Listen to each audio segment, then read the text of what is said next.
इस वीडियो में हम पढ़ेंगे क्लोरीन बनाने की औद्योगिक विधियां। उनमें से मुख्य विधि है डीकन विधि, जो बोर्ड एग्जाम के हिसाब से बहुत ही महत्वपूर्ण है, तो इसे बहुत ध्यान से पढ़ें। चलिए शुरू करते हैं। क्लोरीन बनाने की औद्योगिक विधियां। क्लोरीन बनाने की दो विधियां औद्योगिक रूप से अधिक यानी कि बड़े पैमाने पर क्लोरीन बनाने की दो विधियां हैं। पहली है डीकन विधि और दूसरी है विद्युत अपघटनी विधियां। विद्युत अपघटनी विधियां। विद्युत अपघटनी विधियां आपके पेपर के हिसाब से, बोर्ड एग्जाम के हिसाब से अधिक महत्वपूर्ण है डीकन विधि, लेकिन ज्यादातर अधिक मात्रा में जो औद्योगिक मात्रा में क्लोरीन का आजकल उत्पादन किया जाता है वो किया जाता है विद्युत अपघटनी विधियों से, यानी कि नमक का विलयन ब्राइन के विद्युत अपघटन के द्वारा शुद्ध क्लोरीन का उत्पादन अधिक मात्रा में विद्युत अपघटनी विधियों से किया जाता है, क्योंकि इस विधि से प्राप्त क्लोरीन अत्यधिक शुद्ध होती है। लेकिन आपके बोर्ड एग्जाम के हिसाब से ये इंपॉर्टेंट नहीं है। आपके बोर्ड एग्जाम के हिसाब से एक डीकन विधि ही महत्वपूर्ण है। तो चलिए डीकन विधि को ही पढ़ते हैं। डीकन विधि, डीकन प्रोसेस। डीकन विधि द्वारा क्लोरीन का निर्माण HCl गैस और वायु के मिश्रण का, डीकन विधि में क्लोरीन का निर्माण HCl गैस और वायु के मिश्रण का क्यूप्रिक क्लोराइड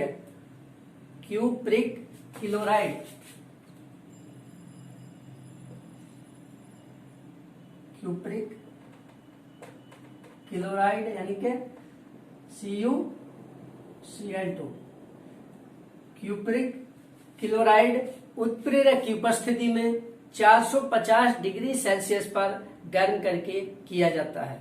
एक बार फिर से रिपीट कर रहा हूं। डीकन विधि में क्लोरीन का निर्माण HCl गैस और वायु के मिश्रण को 450 डिग्री सेल्सियस पर क्यूप्रिक क्लोराइड उत्प्रेरक पर प्रवाहित करके किया जाता है। पहले थोड़ा चेंज था टोन, उससे कोई फर्क नहीं पड़ता। ठीक है, तो देखिए कैसे। HCl प्लस वायु का मुख्य कंपोनेंट क्या होता है? वायु का मुख्य घटक होता है वैसे नाइट्रोजन है, लेकिन नाइट्रोजन इनर्ट होती है, निष्क्रिय होती है, वो बहुत ही कम क्रिया करती है। तो मुख्य घटक है ऑक्सीजन O2, वही क्रिया करती है। तो हम लेंगे HCl प्लस O2 एरो, इस पर उत्प्रेरक क्या होगा? CuCl2 और 450 degree Celsius. HCl plus O2 arrow CuCl2 और 450 डिग्री सेल्सियस गर्म करेंगे तो क्या बनेगा? Cl2 plus H2O। क्योंकि O के दो हैं तो दो कम से कम लेना पड़ेगा, 2 दूनी 4, तो 4 लेने पड़ेंगे H के, यानी Cl2 के कितने हो जाएंगे? 2। 4HCl plus O2 arrow cupric chloride उत्प्रेरक की उपस्थिति में 450 डिग्री सेल्सियस पर गर्म करने पर क्लोरीन गैस बनती है बड़ी मात्रा में। यही डीकन विधि है। ठीक है, यह हो गया इसका सिद्धांत। अब देखिए विधि प्रोसीजर क्या है।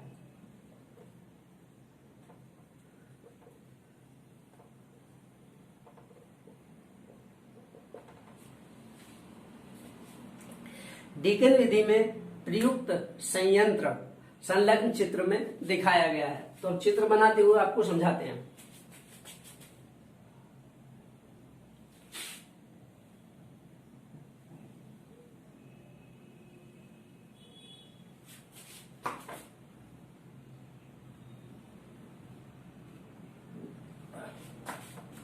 ज्यादा ऊंचा बना दिया, थोड़ा छोटा करते हैं इसको। इस तरह से इसमें होगी एक जैकेट।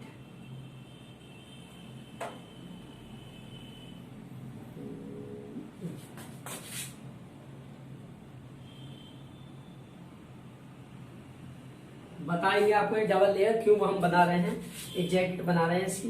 देखिए क्या इसका काम है, अभी बताएंगे आपको। इस तरह से यहाँ से नीचे से बंद होगी, ठीक है, इस तरह से। पार ही लाइन खींच देती है, ज्यादा ऊपर जा रहा है, इस तरह से।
देखिए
देखिए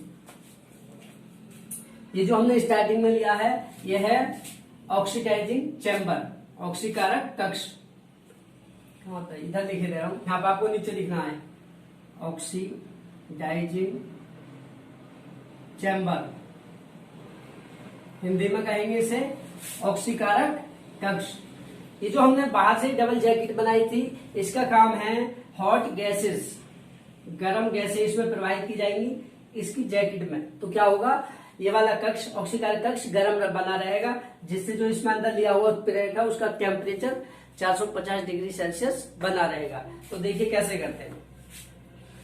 यह है ऑक्सीकारक कक्ष, HCl गैस और वायु के मिश्रण को ऑक्सीकारक कक्ष में भेजते हैं, जिसमें लगभग 450 डिग्री सेल्सियस पर सांद्र, जिसके अंदर क्यूप्रिक क्लोराइड में भिगोकर शुष्क किए हुए झावा पत्थर, जिसके अंदर झावा पत्थर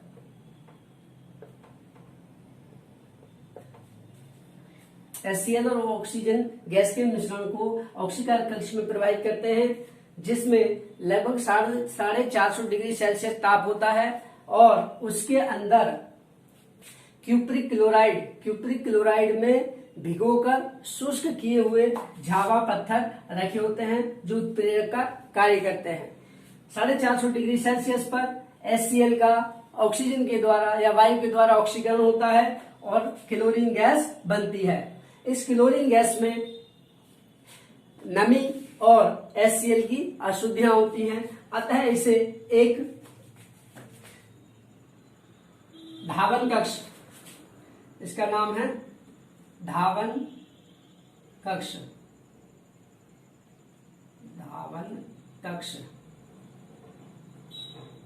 इसे एक धावन कक्ष में नीचे से प्रवाहित करते हैं, जिसमें ऊपर से फव्वारे के रूप में जल टपकता रहता है।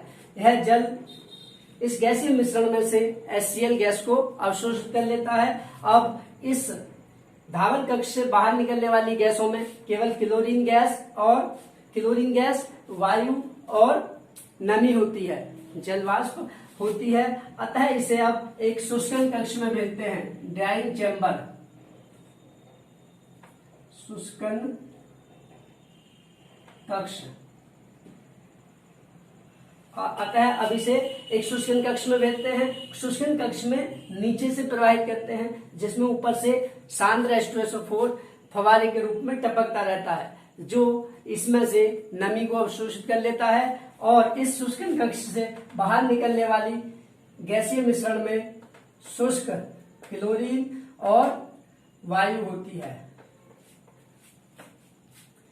इस कक्ष से शुष्कन कक्ष से बाहर निकलने वाली गैसों में केवल शुष्क क्लोरीन गैस और वायु होती है, जिसमें 10 से 15% तक क्लोरीन गैस होती है। एक बार फिर से रिपीट कर रहा हूं, देखिए इस विधि में प्रोसीजर क्या, इस विधि में प्रयुक्त संयंत्र संलग्न चित्र में दिखाया गया है। एक HCl गैस और वायु के मिश्रण को एक ऑक्सीकारक कक्ष में नीचे से प्रवाहित करते हैं,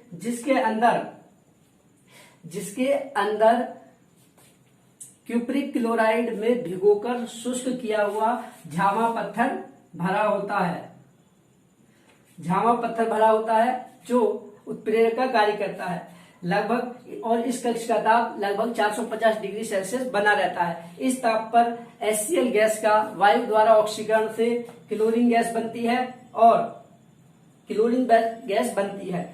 अतः इस ऑक्सीकारक कक्ष से बाहर निकलने वाली गैसों में क्लोरीन गैस के साथ साथ जलवाष्प और नमी भी जलवाष्प और HCl गैस भी उपस्थित होती है। अतः इस गैसीय मिश्रण को एक धावन कक्ष में भेजते हैं। धावन कक्ष में इस गैसीय मिश्रण को नीचे से प्रवाहित करते हैं, जिसमें ऊपर से जल का फव्वारा H2O, जल का फव्वारा टपकता रहता है, जो इस गैसीय मिश्रण में से HCl गैस को अवशोषित कर लेता है।